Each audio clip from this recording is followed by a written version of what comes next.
So we are continuing through the rabbit hole of Alfred Hitchcock and his incredible films into what is arguably considered one of his best, truly, and I mean, I can definitely say after viewing this for the first time in my life, Rear Window from 1954. This was, even the plot was influenced an episode of Family Guy called Crimes and Meg's Demeanors, about where she starts drinking some alcohol. And, of course, that title is a reference to the Woody Allen movie, Crimes and Misdemeanors. But anyway, what is going on in this one, you may ask? Well, Jimmy Stewart and Grace Kelly star in this voyeuristic masterpiece about a photographer who becomes obsessed with watching his neighbors and discovers a possible murder. And there was some bonus Rear Window ethics in the original documentary.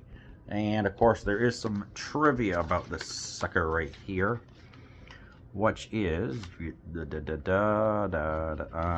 has been said that Hitchcock cast Raymond Burr, yep, that's right, Mr. Perry Mason himself, as Lars, Swedish for Larry, Thorwald, because he looked similar to the director's former producer, David O. Selznick.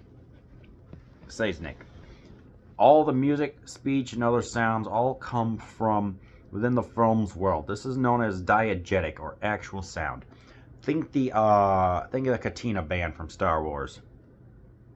Hitchcock directed the film from Jeff's apartment. Whenever he needed to communicate with the other actors in their apartments, he did so by radioing his directions to them through their flesh tone earpieces. And this is based off of a 1946 novel by Cornell Wernick or something like that. And, you know, it's an adaptation, and Jimmy Stewart in a wheelchair and the lovely Grace Kelly. Yes, these two do indeed make quite a pair. And this movie is almost 2 hours long, specifically 111 minutes.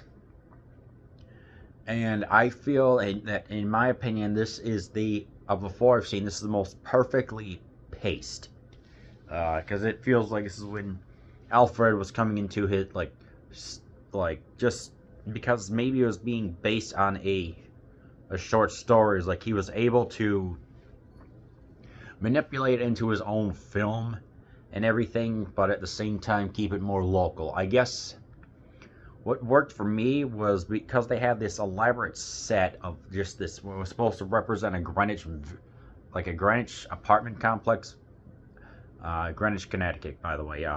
Just how it looks, kind of like just a downtown apartment building, high-rise thing.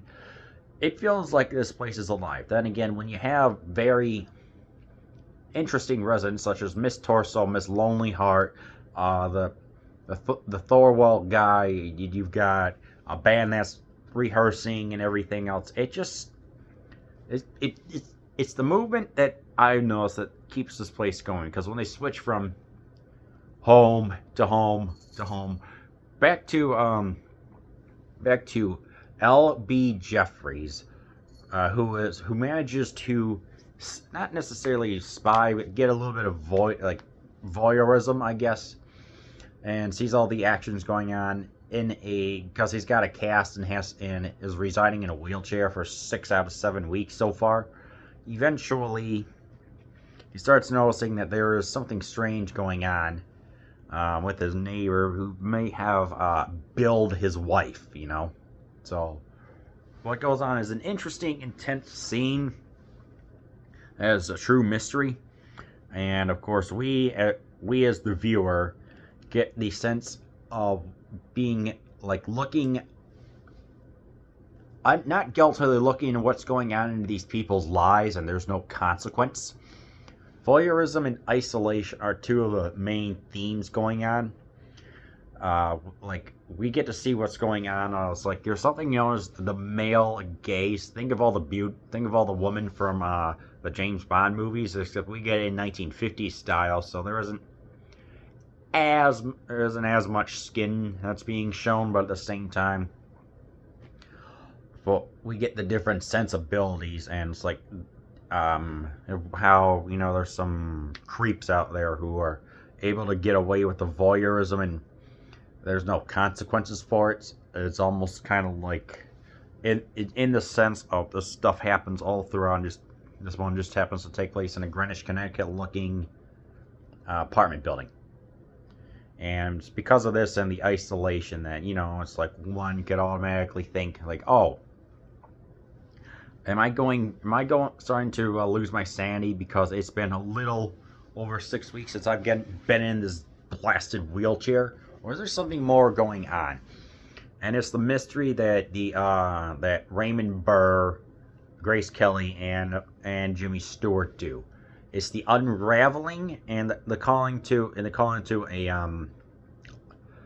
a friend of Jeff, who it takes them a little bit going on, but eventually when there's something that happens to it, like they start noticing like the little things. It's the little things that I saw that add to the overall impact of the film. It's like what the ultimate mystery is.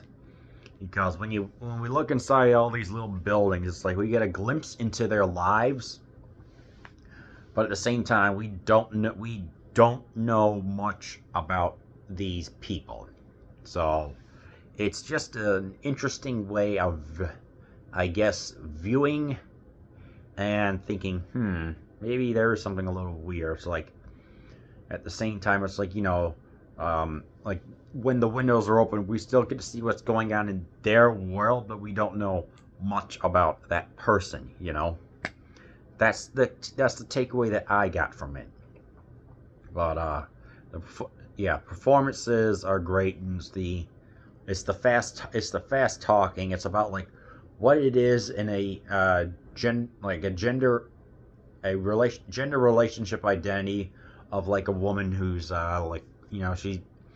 where she would take her rings with her makeup and everything. It's like the only place where she wouldn't take it is in a hospital, and that kind of ties into the whole murder mystery. So everything gets worked out so gosh darn well, and I'm just thinking, wow, this is absolutely incredible. Because it's like it's like first 20 minutes is just saying, hey, what's going on? Why is he in this wheelchair? It's like the story that just keeps going and spinning, and it's just the perfect unraveling of everything that just happened. I mean, I cannot praise this movie enough. The music is great because they take on Bing Crosby, a couple members of the Rat Pack specifically, with Sammy Davis, I think maybe one Frank Sinatra song, and it just adds to the romance, the allure, and the mystery, all wrapped together in one. And just even when you look at it, it's like, what? 2 hours have gone by, and you're like, this was a perfectly executed, directed movie. And I really don't have anything bad to say about this. This may be one of, truly, like one of Hitchcock's greatest movies. So it's like, yeah, the suspense, the drama, the acting is freaking fantastic, and the male gaze and the costumes that they wear and everything, it's so great. So yes, I know that most of the people who are watching this have seen it, but if you haven't, please, I recommend that you watch Rear Window.